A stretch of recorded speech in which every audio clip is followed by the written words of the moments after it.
My name is Cyrus Marcus Ware, and yes, I desire a better country. Or rather, let me be clearer.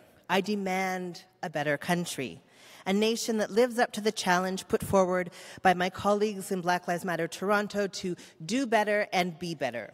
And in fact, let me be even clearer. My name is Cyrus Marcus Ware, and as an activist committed to the life of every being on this planet, as a Vanier Scholar in environmental studies, as someone who spends a significant amount of time talking about climate change and environmental racism with my twin, Dr. Jessica Ware, an evolutionary geneticist and entomologist, as an artist and as a non-Indigenous person on largely unceded lands fighting in support of Indigenous resurgence, I desire a better nation, but I don't necessarily believe that this better will come in the form of a country. I will focus my talk today on these challenges. How do we do better and be better? What is it that we desire, and in what format will this desire take? And who will help us get there? To this place of understanding and knowing towards a future wherein we all are living self-determined lives with a collective sense of community. To help me think through this question of desire, I have turned to the scholarship of Canadian Eve Tuck, who stated, "Desire is about longing, about a present that is enriched by both the past and the future," end quote. And so I desire.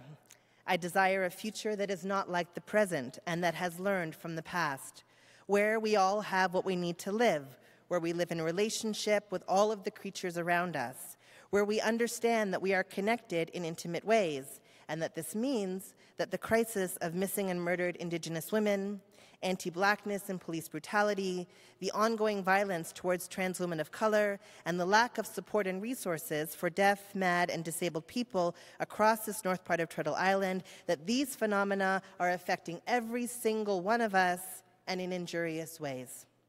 I desire a community that is rooted in social justice, community care, and community accountability. I desire a country where we teach our children about Marsha P. Johnson and Monica Forrester's trans and sex worker activism in New York and Toronto, respectively. To have communities where children know how to identify every single tree and how to greet all of our relations out there as much as they know how to divide the square root of 182 or recite a list of 150 years of governance led by a dominant group that in very real ways have actively contributed to the genocidal conditions faced by Indigenous and Black people. I desire. I desire for all of us love, the freedom to be who we choose, to marry or to not marry, to self-identify our own genders and personhoods, to breathe fresh air, to have freedom of movement, to have the right to stay or the right to leave, to have safe working conditions for those in the underground economy as well as in the mainstream. I desire the kinds of living conditions that inspire hope, trust, and the shared risk and responsibility that Dr. Jin Haridawarn describes. And truly now is the time to desire. The stakes have never been higher. In the extreme, we see Black people dying. On the day-to-day, we see anti-Black racism left largely unchecked in workplaces and in schools across the land.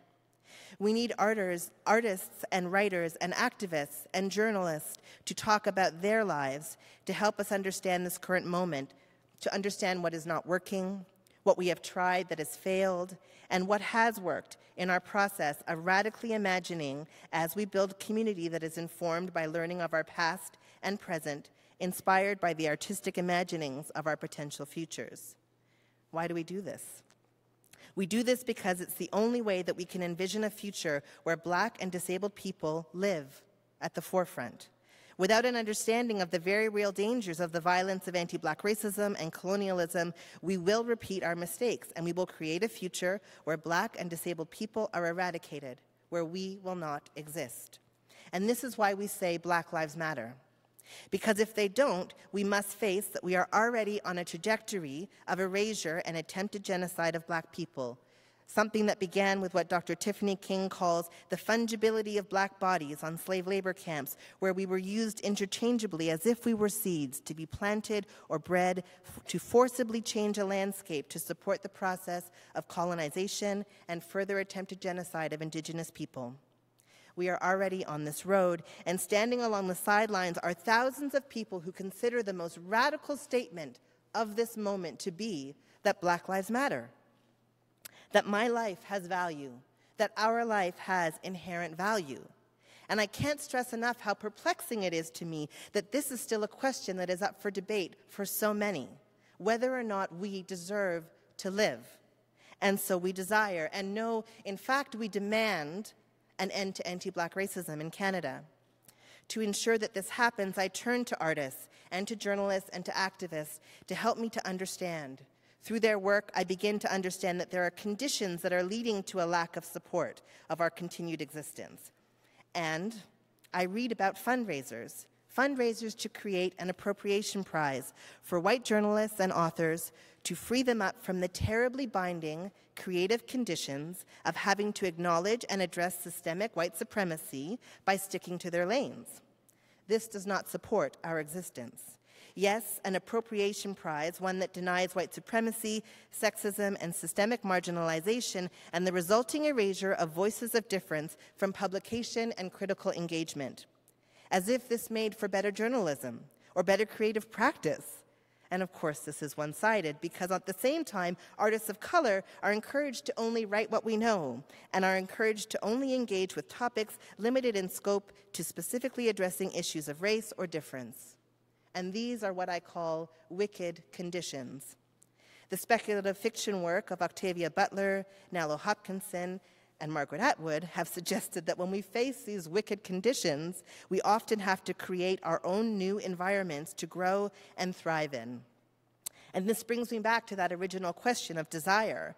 What is it that we are trying to create? What walls are we going to tear down, and what will we build instead? If this is what we desire, this idea of being free, to have all of the things that I mentioned at the beginning of this talk, our self-determination, then how do we get free? How do we get there?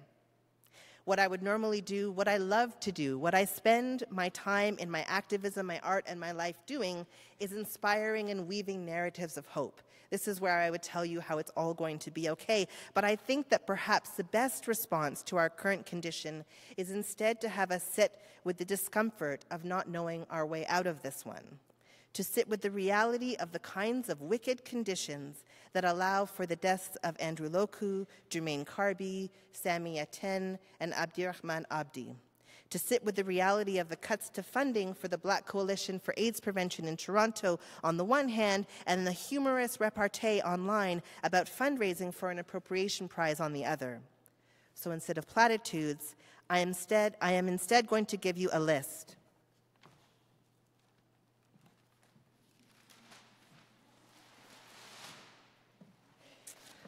I'm instead going to give you a list that I think should be written on scrolls and rolled from coast to coast, a connected network of brilliant artists, journalists, and activists who have been doing this work and who are in the best possible position to tell their own stories and to share their own knowledge with all of us as we begin to articulate our shared desires for this beautiful nation.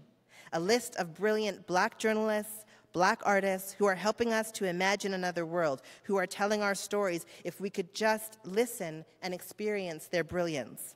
I also am carrying with me a list of Black activists whose names I cannot write down on pieces of paper or mention here because I love them too dearly and I value their safety, and the stakes are actually that high.